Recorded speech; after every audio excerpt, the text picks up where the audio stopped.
God bless you all. Welcome to my friendly maths channel. చాలా రోజులు అయిపోయింది నేను వీడియో అప్లోడ్ చేయలేకపోయాను. సారీ. ఇవాళ నేను ఈ క్వశ్చన్ తీసుకుంటున్నాను class 10th NCERT and it's from exercise 5.3 question number 3 part 9. మీకు ఇటువంటి క్వశ్చన్స్ చేయడంలో ప్రాబ్లం వస్తుందా, అర్థం అవట్లేదా? అయితే నేను ఇది కొంచెం డీటెయిల్గా మీకు చెప్దాం అనుకుంటున్నాను. మీకు ఒకవేళ ప్రాబ్లం వస్తుంటే వీడియో పూర్తిగా చూడండి ప్లీజ్. ఇంకా మీకు బాగా అర్థమైపోతే వీడియోని లైక్ చేయండి. ఛానల్ని సబ్స్క్రైబ్ చేసుకోకపోతే సబ్స్క్రైబ్ చేసుకుని మీ ఫ్రెండ్స్ తోటి షేర్ చేసుకోండి. మనం మొదలెడతాం. In n AP given a is equal to 3, a 3 ఇచ్చాడు, ఎన్ 8 ఇచ్చాడు, s n 192. We need to find d is equal to how much we have to find. ఇప్పుడు ఎవరికైతే ఏఎన్ఎస్ఎన్లో ప్రాబ్లం వస్తుందో ఆ పిల్లల కోసం నేను కొంచెం డీటెయిల్గా చెప్దాం అనుకుంటున్నాను. ఇప్పుడు చూడండి, ఒక అర్థమెటిక్ ప్రోగ్రెషన్ ఉంది. Suppose 3, 5, 7 and 9. అర్థమెటిక్ ప్రోగ్రెషన్ ఎప్పుడు అంటాం? కొన్ని నంబర్స్ ఇలా ఇచ్చినప్పుడు సిరీస్లో వాటి రెండేసి నంబర్లకి మధ్యలో డిఫరెన్స్ ఈక్వల్గా ఉన్నప్పుడు. ఇప్పుడు చూడండి, ఇక్కడ 3 + 2 5, 5 + 2 7, 7 + 2 9.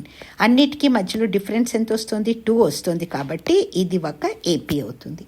ఓకే, ఇప్పుడు ఇందులో ఎన్ని టర్మ్స్ ఉన్నాయి? 3, 5, 7, 9లో 4 టర్మ్స్ ఉన్నాయి.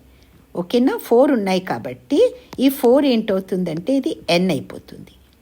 ఓకే, అండ్ ఈ 3, 5, 7, 9 ఉంది కదా, 3, 5, 7, 9లో 4 ఉన్నాయి కాబట్టి n ఈజ్ ఈక్వల్ టు 4 అవుతుంది. ఫస్ట్ టర్మ్ అంటే 3 కదా, దీన్ని మనం ఏ అంటాం. ఏ అంటే ఫస్ట్ టర్మ్. ఇది A2, ఇది A3 అలాగనమాట. ఎన్ ఉంటే అన్నీ. ఓకేనా, ఇప్పుడు 3 + 3, 5, 7, 9 అనుకున్నాం కదా, +7 + 9 ఇవన్నీ యాడ్ చేస్తే ఎంత వస్తుందో దాన్ని మనం ఎస్ఎన్ అంటాం. Sum of all terms of the AP, S N అంటే. ఓకేనా, ఇప్పుడు ఫోర్త్ టర్మ్ ప్లేస్లో 9 ఉంది కాబట్టి ఈ 9ని అంటే value of the 9th term ఎంత వస్తుంది అన్నదాన్ని మనం ఏఎన్ అనుకుంటాం. ఓకేనా, ఈ ఫార్ములాలు ఏఎన్కి ఎస్ఎన్కి వేరే ఫార్ములాలు ఉంటాయి, అవి మనం డిస్కస్ చేద్దాం. ఇప్పుడు చూడండి, ఇది ఏ ఏంటి, డి ఏంటి, కామన్ డిఫరెన్స్ 2 వస్తుంది కదా, రెండింటికి డిఫరెన్స్ ఎంత వస్తుంది? 2 వస్తుంది కదా అన్ని టర్మ్స్లో. ఈ 2ని మనం కామన్ డిఫరెన్స్ అంటే డి అంటాం. ఐ హోప్ ఏపీది మీకు ఇక్కడ పిక్చర్ క్లియర్ అయిపోయింది. Okay, let's see. ఇప్పుడు మనకేంటి కామన్ డిఫరెన్స్ అంటే రెండు టర్మ్స్ మధ్యలో ఎంత డిఫరెన్స్ వస్తుంది అన్నది చూడాలి. And what is given? First term ఇచ్చాడు 3 ఉంది, ఎన్ ఇచ్చాడు. టోటల్ నెంబర్ ఆఫ్ టర్మ్స్ 8 ఇచ్చాడు. ఆ టోటల్ నెంబర్ ఆఫ్ టర్మ్స్ని యాడ్ చేస్తే మనకి ఎంత సమ్ వస్తుంది? 192 ఇచ్చాడు. ఇప్పుడు ఇది generalise formula SN.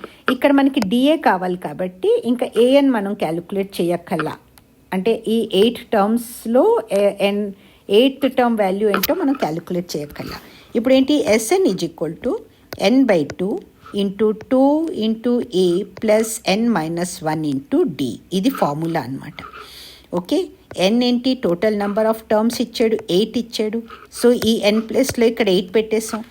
SN place 192 ఇచ్చాడు కాబట్టి ఎస్ఎన్ ప్లేస్లో 192 పెట్టాం. ఎన్ ప్లేస్లో 8 పెట్టాం. A first term a is equal to 3 ఇచ్చాడు కాబట్టి ఈ 2ని యాజ్ ఇట్ ఈజ్ రాసేసి ఈ ఏ ప్లేస్లో 3 పెట్టేసాం. ఎన్ 8 ఇచ్చాడు కదా, total number of terms 8. So n ప్లేస్లో 8 పెట్టు, -1 యాజ్ ఇట్ ఈస్. డి మనం క్యాలిక్యులేట్ చేయాలి, మనకు తెలియదు. D as it is. Okay, ఇప్పుడు ఏం చేసాం? ఈ ఫార్ములాలో ఇచ్చిన వాల్యూస్ని పెట్టేసుకున్నాం. ఇప్పుడు 2 4s 8 అయిపోతుంది, 2 3s 6 అయిపోతుంది.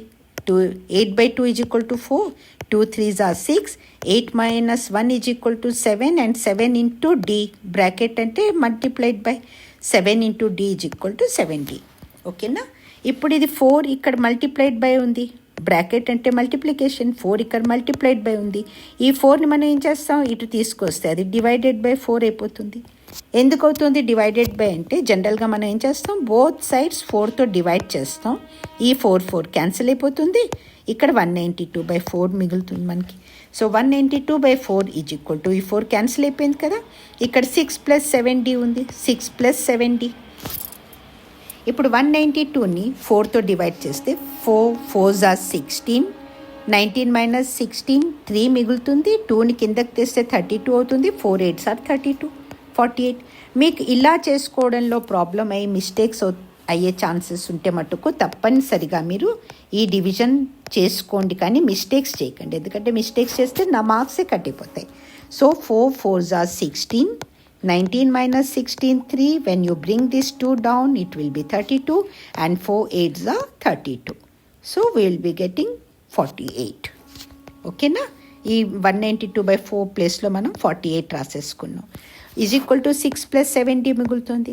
ఇప్పుడు ఈ 6ని ఇక్కడ ప్లస్లో ఉంది కదా, ఇది +6 కదా, దీన్ని ఇక్కడ ఈజ్ ఈక్వల్ టు ఇట్ తెస్తే ఇది -6 అయిపోతుంది. 48 - 6 ఈజ్ ఈక్వల్ టు 7d మిగులుతుంది.